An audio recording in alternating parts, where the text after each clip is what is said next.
நான் ஒரு தவறு செய்து விட்டேன், ஒரு முறை பாஜகவுடன் கூட்டணி வைத்து விட்டேன், இனிமேல் வாழ்க்கை முழுவதும் நான் பாஜகவுடன் கூட்டணி வைக்க மாட்டேன் என்று சொல்லியவர் அம்மையார் அவர்கள். அவர்களுக்கு கீழே இருந்துட்டு நீங்க எந்த முகத்தை வச்சு நீங்க பாஜக கூட போய் கூட்டணி வச்சிருக்கீங்க? எடப்பாடி ஒரு தற்குறி. ஆதர்சன எதிர்கட்சியான திமுக கூட இந்த வார்த்தையை பயன்படுத்தியது கிடையாது. அதிமுக மற்றும் பாஜகவுடைய கூட்டணி என்பது தோல்வி அடையக்கூடிய கூட்டணி தான். தொடக்கத்திலே இப்படி சொல்றதுக்கான காரணம் பயமா? திருப்பி ஒன்றிய அரசு காரணம் காட்டி தான் இங்க இவங்க ஆட்சி அமைக்கிறாங்க. அப்படி இல்ல, அது ஒரு பங்கு. பெரும்பான்மையான பங்கு விதை போட்டது காமராஜர்னாலும் அதனை மிகப்பெரிய ஆலமரமாக்கி வைத்திருக்கின்றது திமுக. இரண்டு அரசுக்கும் பங்கு இருக்கு. அதிமுக இல்லையா? அப்படி இல்லையா? இப்ப நான் கல்வியில திமுக என்னென்ன செய்ததுன்ற நான் சொல்லுவேன். அவங்களால சொல்ல முடியுமா? நாம் தமிழ் ஒரு செத்த பாம்பு, அதை அடிச்சு ஒரு பிரயோஜனமும் இல்லை. ஆனா நேத்து கூட ரொம்ப வீரமா பேசிருக்காரு. நான் களத்துல நிற்கும். அவர் என்னைக்குதான் வீரமா பேசாம இருந்திருக்காரு? ஆனா அதுல ஒரு அர்த்தம் இருக்கா? தெருமுனையில ஒரு குழு ஆரம்பிக்கிறவங்களுக்கு கூட தெரியும் அரசியல் குழந்தைகளை கொண்டு வரக்கூடாதுன்னு சொல்லிட்டு குழந்தைகளை அணி ஆரம்பிச்சு வச்சிருக்காரு. அவர் இளைஞர்களை வச்சு வேலை செய்ய மாட்டாரு, குழந்தைகளை வச்சு வேலை செய்வாரு. ஆனா சினிமால நிறைய அரசியல் பேசியிருக்காரு திரு விஜய் அவர்கள் அப்படின்னு அவங்களே சொல்றாங்க. எந்த எடுத்து திண்டாமை கொடுத்து பாடல்லாம் பாடலுக்கு ரைட்டு அப்படின்னு பார்த்தா திமுக பேசி அரசியலை சொல்லட்டுமா? நாங்க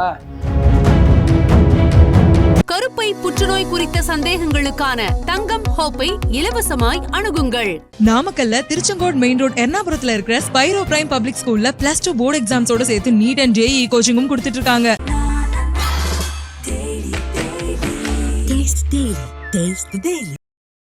உலக தமிழர்களுக்கு வணக்கம். இது கிங் டிவி. இன்றைக்கு நம்மோடு நேர்காணலில் திராவிட முன்னேற்ற கழகத்துடைய இளம் பேச்சாளர் திரு அன்பின் ஆகாஷ் அவர்கள். வணக்கம்.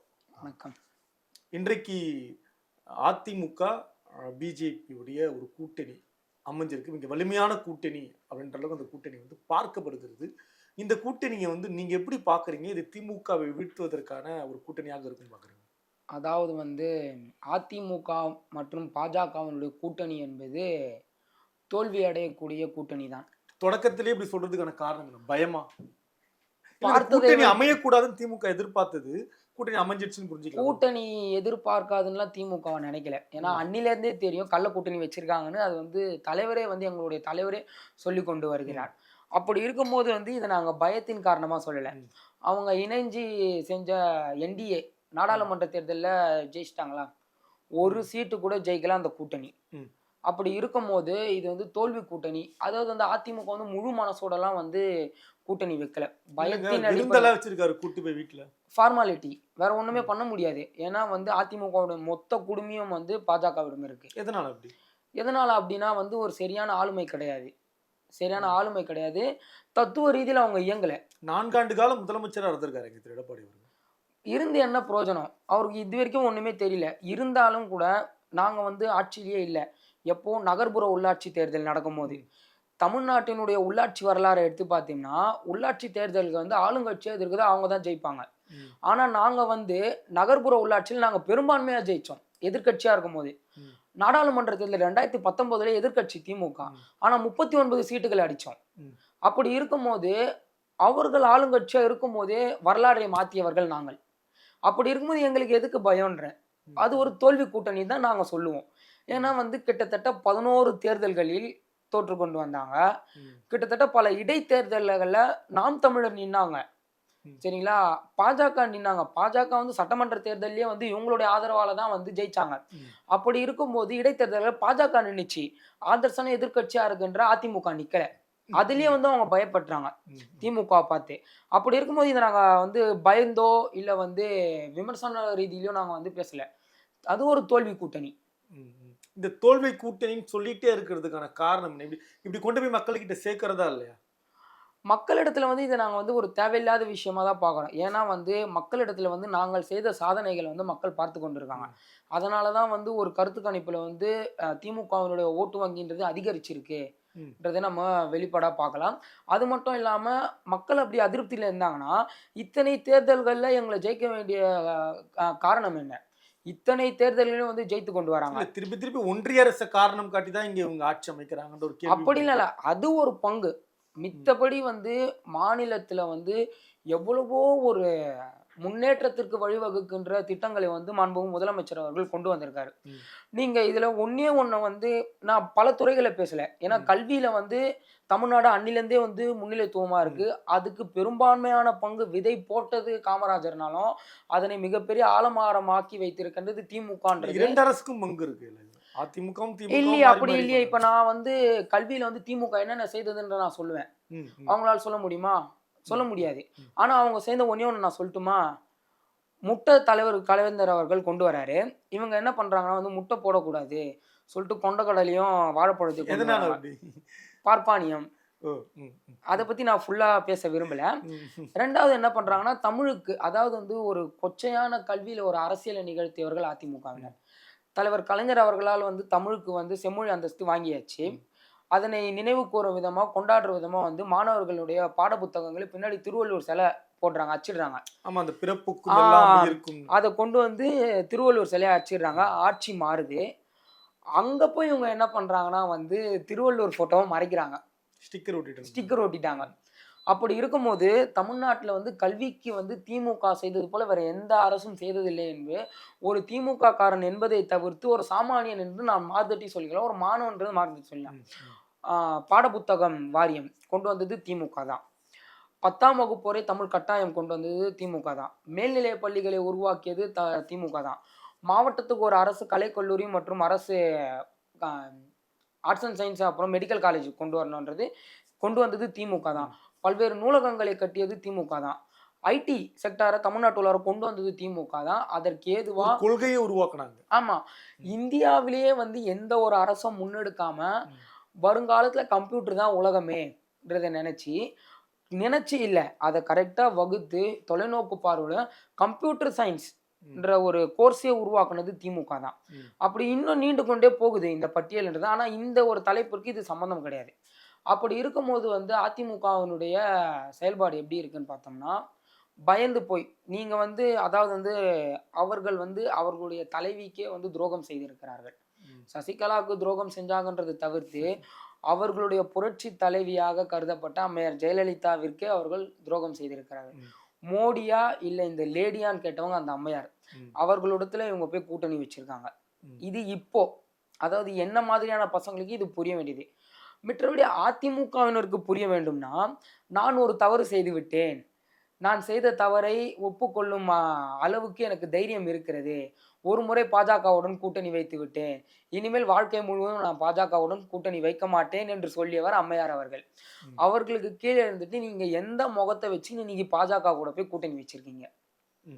இது உங்களுடைய தொண்டர்களுக்குன்றதை தாண்டி உங்களுடைய தலைவிக்கு நீங்கள் ஏற்படுத்தி தருகின்ற ஒரு அவமானம் தானே. அப்படி இருக்கும்போது 4 கார்டு மாறி போய் அமித்ஷா பார்க்க வேண்டிய காரணம் என்ன நான் கேட்குறேன். எதுக்கு நீங்க 4 கார்டு மாறி போனோம்?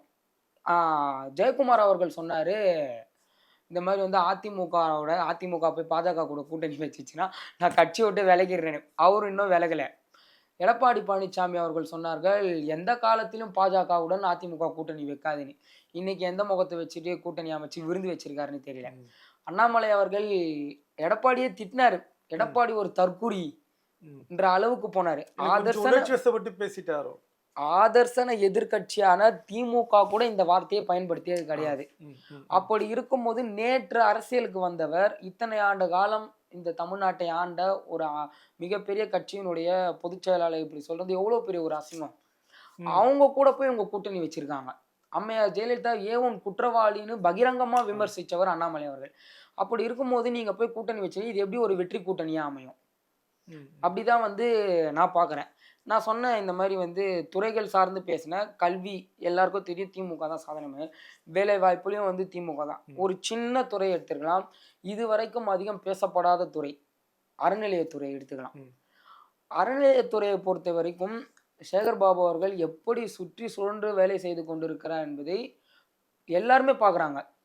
பாஜகவை அடிக்கிறதுக்கு வந்து சென்ட்ரலுக்கு தேவை ஸ்டாலின்னாலும் தலைவர் ஸ்டாலின்னாலும் ஸ்டேட்டுக்கு தேவை சேகர் பாபுன்ற ஒரு ஆள் போதும் தான் நான் நினைக்கிறேன். ஏன்னா வந்து சுற்றி சுற்றி சுற்றி சுற்றி இன்னைக்கு தமிழ்நாட்டுல வந்து பாஜக எதை வைத்து அரசியல் செய்து கொண்டு இருக்கிறது?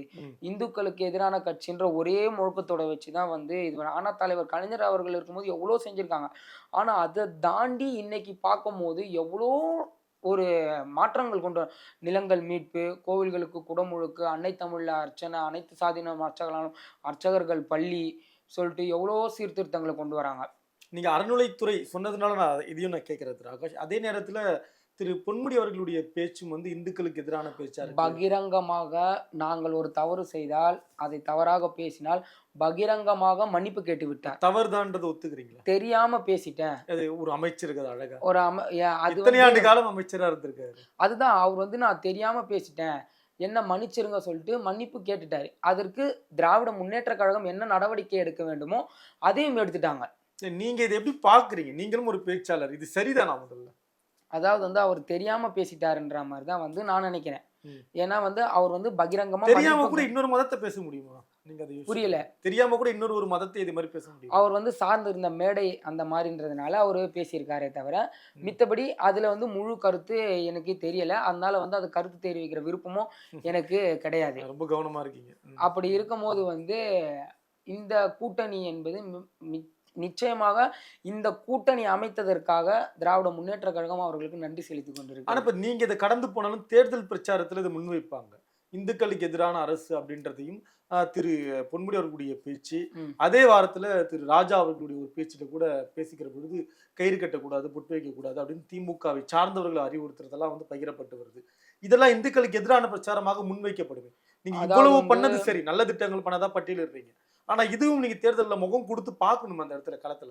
அதாவது வந்து 100 இருக்குன்னா அதுல இவர்கள் சொன்னது வெறும் 2 தான். ஆனா அதிகமா பிரதிபலிக்குமே பெரும்பான்மை மக்களுடைய வாதம். அதுதான் வந்து பெரும்பான்மை மக்களுடைய வாதம் கிடையாது, அது பாஜகவினுடைய குறிப்பிட்ட வாதம்.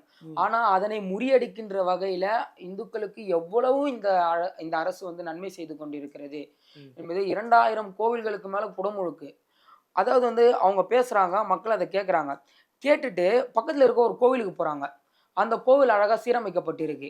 அப்படி இருக்கும்போது கல்வெட்டை பார்க்குறாங்க, மு.க. ஸ்டாலின், சேகர் பாபு போடும்போது இவங்க எப்படி எதிரானவங்களா இருப்பாங்க? மனிதன் தவறு செய்வது இயல்பு. ஆனா அவன் மொத்தமா தவறானவன் கிடையாது. அதனால இவங்க இவ்வளோ செய்யறாங்க, அப்போ இவர்கள் வந்து இவர்களை தோற்கடிக்க வேண்டும் தான் பேசுறாங்கன்றது மக்கள் புரிஞ்சுப்பாங்க. அப்படி இருக்கும்போது வந்து இது என்ன இந்த கூட்டணி என்ன சொல்றதுன்னே வந்து ஒண்ணுமே புரியல. அதிமுகவினருக்கு மிகப்பெரிய ஏமாற்றம், திமுகவினருக்கு மிக மகிழ்ச்சி. ஏன்னா அங்க போற ஓட்டம் எங்களுக்கு வந்து சேரும். நாங்க வந்து அதி பெரும்பான்மையுடன் தலைவர் சொல்வது போல வெல்வோம் 200 படைப்போம் வரலாறுன்ற லட்சியத்தை நோக்கி எதிரியே வந்து எங்களுக்கு வந்து சாதகமா இருக்கிறாருன்னு தான் நாங்க நினைக்கிறோம். இது ஒரு கூட்டணி. அதை தாண்டி திரு விஜய் அவர்கள் இன்றைக்கு கட்சி தொடங்கி இருக்கிறார். அடுத்து நாம் தமிழர் அவங்க ஒரு கூட்டணி. நாம் தமிழர் அதை எப்படி பாக்குறீங்க? அவங்க ஒன்றிணைஞ்சா என்ன ஆகும்? அவங்க ஒன்றிணைஞ்சா என்ன ஆகும்னா வந்து நாம் தமிழர் ஒரு செத்த பாம்பு, அதை அடிச்சு ஒரு பிரயோஜனமும் இல்லை. ஆனா நேத்து கூட ரொம்ப வீரமா பேசியிருக்காரு, நாங்க களத்துல நிற்கும். அவர் என்னைக்குதான் வீரமா பேசாம இருந்திருக்காரு? ஆனா அதுல ஒரு அர்த்தம் இருக்கா? அர்த்தம் கிடையாது. அப்படி இருக்கும்போது அர்த்தமில்லாத வார்த்தைகளுக்கு, அர்த்தம் இல்லாதவர்களுக்கு திமுக என்னைக்கும் பதில் அளிக்காது. அவர் நாங்க ஒரு பொருட்டாவே எடுத்துக்கல. ஆனா அவர் தொடர்ந்து பேசிட்டே இருக்காரு, வேட்பாளரையும் அறிவிச்சிட்டாரு. அதாவது வந்து திமுகன்றது பல பேச்சாளர்களை பார்த்தவர்கள், பல இமயங்களை பார்த்தவர்கள். அப்படி இருக்கும் இந்த சிறு குன்றெல்லாம் வந்து நாங்கள் பொருட்டா எடுத்துக்கல. நாங்கள் வந்து மக்களுக்கு என்ன தேவை, வருகின்ற தேர்தலுக்குள்ளார என்னென்ன செய்யணுமோ அதெல்லாம் வந்து மக்கள் நலம் சார்ந்த பணிகளை நாங்கள் செய்து கொண்டு வருகிறோம். அப்படி இருக்கும்போது நாங்கள் வந்து தேர்தலை நோக்கி போயிட்டு இருக்கோம். அதாவது வந்து இன்னைக்கு நாங்கள் இருக்கிற மொத்த எதிர்கட்சிகளுடைய ஒரே பாயிண்ட் திமுக தோற்கடிக்கணும்.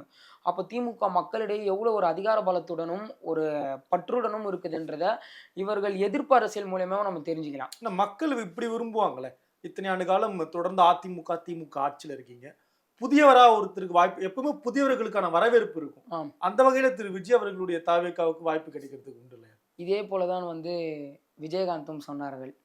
விஜயகாந்த் என்ன ஆனாருன்றது ஊரறிஞ்ச விஷயம். ஆனா திரு விஜய் அவர்களோட விஜயகாந்த் ஒப்பிட முடியுமா? விஜய்க்கு அவ்வளவு ஃபேன்ஸ் இருக்காங்களா திரு விஜய் அவர்களுக்கு? அரசியல் வேறு, திரையுலகம் வேறு. நானும் விஜய் ரசிகன் தான். நான் விஜய்க்கு ஓட்டு போடுவேனா என்றால் கிடையாது. ஆனா எம்ஜிஆரோட விஷயத்துல இது பழிச்சிருக்கு இல்லையா திரு எம்ஜிஆர் அவர்கள்? அதாவது வந்து எம்ஜிஆர் வந்து நடிகரா இருந்து அரசியல் கட்சி ஆரம்பிக்கல. இதை வந்து தமிழ்நாட்டு மக்கள் நல்லா புரிஞ்சுக்கணும். அவர் அரசியல் கட்சி ஆரம்பிக்கும் போது ஒரு மிகப்பெரிய ஆளுங்கட்சியினுடைய பொருளாளர். அது மட்டும் இல்லாம எம்எல்ஏ. அப்படி இருக்கும்போது அரசியல் தெரிந்தவர், அரசியல் ஆசானோடு கூட இருந்த அரசியல் சக்கரவர்த்தியோடு கூட இருந்தவர். அவரிடத்துல அரசியல் கத்துட்டு வந்து அதுக்கப்புறமேட்டு தான் இவர் ஆரம்பிச்சாரு தவிர நேரடியா திரையுலகம். அதே மாதிரி வந்து அவர் திரையுலகத்துல வந்து தேவையில்லாததை பேசல, கவர்ச்சியா எதுவுமே பேசல. அவர் என்ன பேசினாரு, எல்லாமே வந்து பகுத்தறிவு சிந்தனைகள், திராவிட கொள்கைகளை மக்களிடத்துல கொண்டு சேர்ற விதமா தான் பேசினாரே தவிர மித்தபடி அவர் எதுவுமே பேசல. அப்படின்னா அவர் நடிகரா இருந்து தயவு செஞ்சு கட்சி ஆரம்பிக்கல. அதை மக்கள் புரிஞ்சுக்கணும். அவர் வந்து மிகப்பெரிய ஒரு கட்சியினுடைய பொருளாளராக இருந்துதான் கட்சி ஆரம்பிச்சார். திரு விஜய் அவர்களுடைய இந்த அரசியல் கணக்கு அப்ப என்னவா இருக்கும் 2026ல? ஆனா அவர் கூட சில ஆலோசகர்கள்லாம் இருக்காங்க. யாரு? பிரசாந்த் கிஷோரா. பிரசாந்த் கிஷோரா அவருடைய மாநாடு பாத்தீங்களா பீகார்ல? திரு ஆதவர்ஜுனா கூட இருக்காரு. ஆதவர்ஜுனா என்ன பண்றாரு? அவர் கூட பலமா இருக்காரு. பார்த்தோம் போராட்டம்னா என்னன்னு பாப்பீங்க சொன்னார் ஆதவர்ஜுனா. பார்த்தோமே அம்ஜிக்கரையில சந்தில பூந்து ஓடினதை பார்த்தோமே நாங்க. போராட்ட களம் என்றால் மிசாவை பார்த்தது திராவிட முன்னேற்ற கழகம், எமர்ஜென்சியை எதிர்கொண்டது திராவிட முன்னேற்ற கழகம், தண்டவாளத்துல தலை வைத்து படுத்தது திராவிட முன்னேற்ற கழகம். அப்படி இருக்கும்போது அவங்க வந்து எங்களுக்கு போராட்ட களத்தை பத்தி சொல்லி விடுறா. அவரை நாங்க வந்து எதிரியா பாக்குறோமா? ஆனா அவர் சொல்றாரு எப்படியாவது திமுக வீழ்த்துவோம் சொல்றாங்க. திமுக வீழ்த்துவோம் என்று சொன்னவர்களுடைய பட்டியல்ல இவரும் ஒருத்தர் தானே தவிர வீழ்த்தியவர்களுடைய பட்டியல்ல இவர் ஒருத்தர் கிடையாது. வீழ்த்துவோம் சொன்னவர்கள் பல பேர்.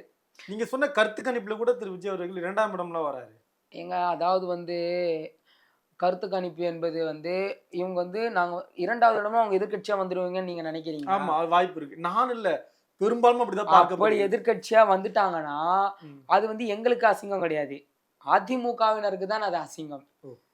அது வந்து நாங்க பொருட்டா எடுத்துக்கல. ஏன்னா தலைவர் வந்து இப்போ நம்ம இஃப்தார் நோன்பு திறக்கிற விழாவிலே வந்து சொன்னாரு, முதல்ல நாம தான், 2வது இடத்துக்கு யார் வர்றதுதான் போட்டியே தவிர முதல் இடத்துல நாம தான் இருக்குன்னா அது எங்களுக்கு பிரச்சனை கிடையாது. அதையும் நாங்கள் எதிர்கொள்வதற்கு தயாராகி வந்து கொண்டிருக்கிறோம். உதயநிதி அண்ணன் சின்னவர் உதயநிதி ஸ்டாலின் அவர்களுடைய தலைமையில எப்படி எதிர்கொள்ளணுன்றதை நாங்க தயாராகி வந்து கொண்டிருக்கிறோம். தேர்தல் காலத்துல இப்ப பெரிய அளவுல இளைஞர் பட்டாளம் இறங்கி வேலை செய்ய போறாங்க. எப்படின்னா திரு விஜய் அவர்களுக்கு இறங்கி வேலை செய்ய தயாராங்க. அவங்களை எப்படி பாக்குறீங்க? அவங்க அரசியலை எப்படி பாக்குறீங்கன்னா தமிழ் தேசியம் திராவிடம் 2 கண்கள்ன்றாங்க. பெரியார் அவங்களும் தலைவரா கொள்கை. அதாவது வந்து முதல்ல வந்து அவர்களுடைய கொள்கையை வந்து அவர்கள் வந்து கொள்கை தலைவர்களை கரெக்டா நியமிக்க சொல்லுங்க. தந்தை பெரியார் அவர்கள் ஆங்கிலேய இடத்துல இருக்கின்ற அதிகாரம் எல்லாம் பார்ப்பானியர் இடத்துல போது சொல்லிட்டு சுதந்திரத்தை எதிர்த்தவர். காமராஜர் வந்து சுதந்திரம் வேண்டும் சொல்லிட்டு காந்தியடிகள் கூட சேர்ந்து போராடினவர். எதிர்த்தவரையும் ஆதரவு தெரிவிச்சுன்னு கொள்கை ரீதியில வச்சிருக்காங்க கொள்கை தலைவரா. கொள்கையிலேயே வந்து ஒற்றுமை இல்லாத இளைஞர்கள் வேலை செய்யறாங்கன்னா ஓட்டுரிமை இல்லாத இளைஞர்கள், 18 வயசு கீழே இருக்கிற இளைஞர்கள், குழந்தைகள் அணியை சேர்த்து வச்சிருக்காரு. இதுலயே தெரிய வேணாமா? ஒரு தெருமுனையில ஒரு குழு ஆரம்பிக்கிறவங்களுக்கு கூட தெரியும் அரசியல் வந்து குழந்தைகளை கொண்டு வரக்கூடாதுன்னு சொல்லிட்டு குழந்தைகள் அணியை ஆரம்பிச்சு வச்சிருக்காரு. அவர் இளைஞர்களை வச்சு வேலை செய்ய மாட்டாரு, குழந்தைகளை வச்சு வேலை செய்வாரு. அப்பா குழந்தைங்க போய் அப்பா அம்மா கிட்ட சொல்லிவிடும், இந்த மாதிரி வந்து விஜய்க்கு தான் ஓட்டு போடணும். ஆனா அப்பா அம்மாவுக்கு தெரியும் யாருக்கு ஓட்டு போடணுன்றது. அதனால வந்து அந்த குழந்தைகள் வந்து பெரிய ஆளாகி வரும்போது அவங்க புரிஞ்சுப்பாங்க. இந்த தமிழ்நாடு இந்த நிலைமைக்கு யார் காரணம், தமிழ்நாடு இவ்வளவு சீரம் சிறப்பமா விளங்குறதுக்கு யார் காரணம், மாநில உரிமைகளை மீட்க வேண்டும், மொழியை நம்ம காப்பாற்ற வேணும்னா யாருக்கு ஓட்டு போட்டா கரெக்டாக, அந்த குழந்தைகள் வந்து பெரிய ஆளான பிறகு அவங்க தெரிஞ்சுப்பாங்க. திரு விஜய் அவர்களுடைய வருகை இந்த பக்கம் துணை முதல்வர் உதயநிதி அப்படின்ற 2 பேர் முகத்துக்குமான தேர்தலா அது இருக்குன்னு பார்க்கலாமா? கண்டிப்பா இருக்காது, கண்டிப்பாக இருக்காது. 1000 தான் இருந்தாலும் எங்களுடைய ஆதர்சனை எதிரி அதிமுக தான். நாங்கள் அதிமுக எதிர்த்து தான் களம் காண போகிறோம். தாவேக்காவை எதிர்த்து களம் காண போவதில்லை. அவர்கள் முதலில் தேர்தலில் நிற்கட்டும். கட்சி ஆரம்பிச்சு இன்னும் எத்தனை வருஷம் ஆயிருக்கு? 2 வருஷம் ஆயிருக்கு. 2 வருஷத்துல அடுத்து நான் முதலமைச்சர்னா எல்லாரும் என்ன நினைச்சிருக்காங்க, முதலமைச்சர்னு தனியா தேர்தல் நடக்குது, அதுல வந்து இவங்கெல்லாம் போட்டிடுறா, அதுல நம்ம போய் அண்ணன் விஜய்க்கு வந்து ஓட்டு போடணும்னு நினைச்சிட்டு இருக்காங்க. முதலமைச்சர் ஆவதற்கு பெரும்பான்மையை காட்ட வேண்டும், பெரும்பான்மைக்கு சட்டமன்ற உறுப்பினர்கள் வேண்டும். அந்த சட்டமன்ற உறுப்பினர் களத்துல இறங்கி வேலை செய்யணும். அவங்க சட்டமன்ற உறுப்பினர்கள் ஜெயிச்சாதான் இவர் வந்து முதலமைச்சர் ஆக முடியும். அதை பத்தி நாங்க கவலையே படல. அடுத்து நாங்கள் தான் என்பதுல நாங்க உறுதியா இருக்கிறோம். இப்ப அதிமுக திமுகக்கு களத்துல பாகம் வரைக்கும் தொடர்ந்து கிளை செயலாளர்கள் வந்து பொறுப்பாளர்கள் இருக்காங்க. அந்த மாதிரி திரு தாவேக்காவுக்கும் இப்ப அவங்க அணிவிச்சுட்டே இருக்காங்க, ஒரு நபரும் வராங்க. நான் வந்து இங்க வந்து இது வந்து நான் வந்து திமுகவினுடைய பேச்சாளர் என்பதை தாண்டி ஒரு சாதாரண ஒரு வாக்காளனா வந்து சொல்றேன். எங்க வீட்டாண்ட ஒரு பூத் கமிட்டி போட்டாங்க. இதை இப்ப பார்த்துட்டு கூட அவங்க என் ஃப்ரெண்ட்ஸ் தான், கேட்பாங்கனாலும் கேட்பாங்க. உண்மைதான், ஏன்னா நடந்ததை நான் சொல்கிறேன், நடக்காததை சொல்லலை. பூத் கமிட்டி போட்டாங்க. அந்த பூத் கமிட்டியில் வந்து என்னுடைய நண்பனும் எனக்கு தெரிந்தவரும் உட்காந்து இருக்காங்க. அதிமுகனா ஏடிஎம்கேனா என்னன்னு தெரியல. ஏடிஎம்கேனா என்னன்னு தெரியாமல் கேட்டு எழுதுறாங்க. ஓ, அதிமுக தான் ஏடிஎம்கேவா? அந்த அரசியல் ஞானத்தில் இருக்கிறவங்களை கூப்பிட்டு பூத் கமிட்டியில் போட்டு பாகமுகவர்களாக உட்கார வச்சுட்டு இருக்காங்க. இதுதான் வந்து அவர்களுடைய அரசியல் அறிவு, அரசியல் அனுபவம்ன்றது. ஆனா சினிமால நிறைய அரசியல் பேசியிருக்காரு திரு விஜய் அவர்கள் அப்படின்னு அவங்களே சொல்றாங்க. எந்த தீப்பந்தம் எடுத்து திண்டாமை குளுத்துன்னு பாடல்லாம் வருதுன்னு பாடலுக்கு ரைட்டு அப்படின்னு பார்த்தா திமுக பேசி அரசியலை சொல்லட்டுமா? நாங்க கோவில் கூடாது என்பதற்காக அல்ல, கோவில் கூடியவர்கள் கூடாரம் ஆகிவிடக் கூடாது என்பது அது எவ்வளோ பெரிய 1000 ஆண்டு கால சித்தாந்தத்தை உடைத்த வசனம். அது நாங்க பேசின அரசியல்லாம் எடுத்து சொல்லட்டுமா? அப்படி இருக்கும்போது காலங்கள் மாறிவிட்டது. திரைத்துறை என்பது விழிப்புணர்வை ஏற்படுத்த துறையாக தமிழ்நாட்டில் இருந்தது. ஆனால் அது இன்னைக்கு கமர்ஷியல் ஆடிச்சு. அப்படி இருக்கும்போது சாதிய ரீதியில படங்கள் வருது, அதுதான் கொஞ்சம் இதுவா இருக்குதே தவிர மித்தபடி வந்து இவர்கள் பேசுகின்ற அரசியல் எல்லாம் கள அரசியலுக்கு உள்ளே இறங்குங்கள், களத்துல வந்து போராடுங்கள். முதல்ல ஒரு ப்ரெஸ் மீட்டை சந்திங்க. இதை சொல்ல மறந்துட்டேன். நீங்க சொல்றீங்க தாவேகா தலைவர் விஜய், தாவேகா தலைவர் விஜய்னு. அவரை அவங்க தலைவராக ஏற்றுக்கணும்னா முதல் ப்ரெஸ் மீட்டை சந்திக்க சொல்லுங்க, சரிங்களா? ப்ரெஸ் மீட்டை சந்திச்சிட்ட பிறகுதான் அவர் தலைவராகவே, ஓ இந்த கட்சிக்கு ஒரு தலைவராக நான் ஏற்றுக்குவேன். மித்தபடி வந்து அவரை பற்றி நான் எதுவும் பேச மாட்டேன். ப்ரெஸ் மீட் கட்சி ஆரம்பித்து 2 வருஷம் ஆயிடுச்சு. 2 வருஷத்தில் வந்து அவர் ஒரு ப்ரெஸ் மீட்டை சந்திக்கலைன்னா அவர் எங்கேருந்து சட்டசபையில் போய் எதிர்கட்சி கேட்குற படம் முடிச்சுட்டு வர போறாரு. ஜனநாயகன் படம் புரியல, ஜனநாயகன் படம் முடிச்சுட்டு வர போறாரு. அதனால வந்து அதுக்கிட்டே தேர்தல் நடக்கும். தேர்தல் நடக்கும்போது நாங்கள்லாம் வந்து வெற்றிக்கு வந்து தயாராகி கொண்டு இருப்போம். அவர் இப்போ தான் ப்ரெஸ் மீட்டே சந்திக்கிட்டோம். அதனால அவர் ஏதோ பண்ணிட்டு போட்டோம். அதை பற்றி எங்களுக்கு கவலை கிடையாது. நன்றி திரு ஆகாஷ். நன்றி. கருப்பை புற்றுநோய் குறித்த சந்தேகங்களுக்கான தங்கம் ஹோப்பை இலவசமாய் அணுகுங்கள். நாமக்கல்ல திருச்செங்கோடு மெயின் ரோட் எர்ணாபுரத்துல இருக்கிற ஸ்பைரோ பிரைம் பப்ளிக் ஸ்கூல்ல +2 போர்டு எக்ஸாம்ஸோட சேர்த்து நீட் அண்ட் JEE கோச்சிங்கும் கொடுத்துட்டு இருக்காங்க.